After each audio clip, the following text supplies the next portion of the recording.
put it really simple, it's a war between three races.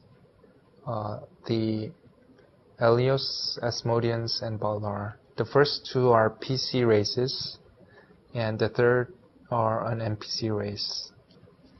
First, there was a really omnipotent god named Aion who created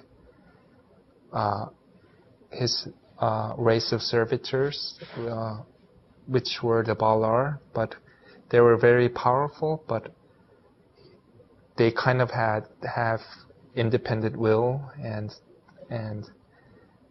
in the end they didn't really obey Aion's wishes, and they kind of rebelled to Aion, and so Aion made a new race, which were the Devas. And this time, though they were less powerful individually than the Balar, the Aion gave them a sense of loyalty and worship towards himself, so that they would obey him in all matters. So kind of they had the concept of a religion centered on Aion, the central god of that world. So in the past, the Devas fought with the Balar, and they expelled them from the main part of the world into the kind of other dimensional planes. So the Balars were kind of exiled from the world, and for a time it was very peaceful for the Devas, but then the Devas kind of split into two factions. The reason that they split into two factions was their attitude toward the Balar. One wanted to kind of stop the war, eternal war, and kind of try to make peace, but one side wanted to, fight till the end. So that's kind of why they split apart. There was an event it was kind of like a peace offering of the Balar, and they wanted to have a peace treaty, but I won't go into too many details, but there was a betrayal, and the Balar attacked the Tower of Eternity, and it split in two. So it was kind of a big catastrophe, big destruction of the world, and the tower split into two pieces. So now the world of Aion is kind of divided in two halves, and the tower itself is split in half, and one half is on the top side and one half is on the lower side.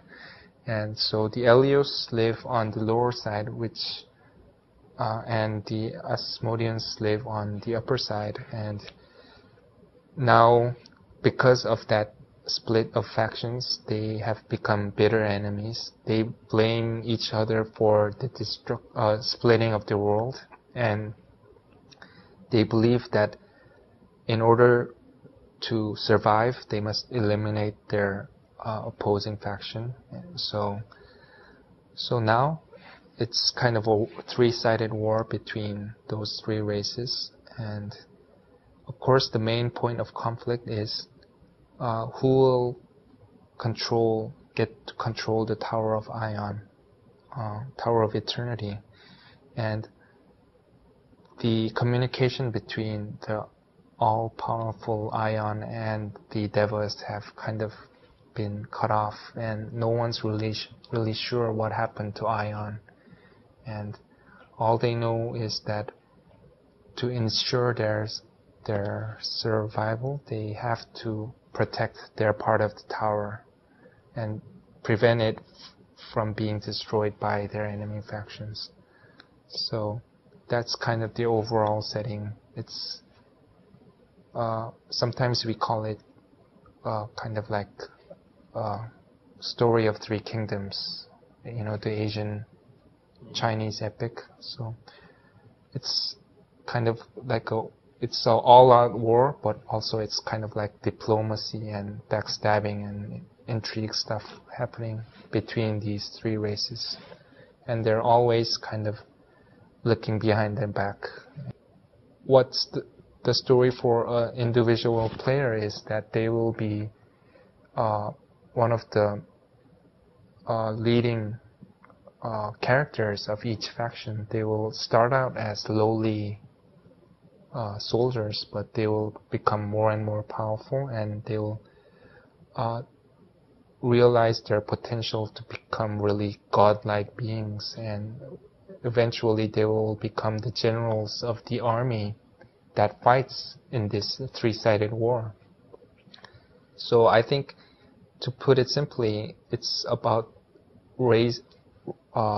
rising in ranks in your nation's army to become a very distinguished military, hero within that world. I think that would be the main storyline of Aion.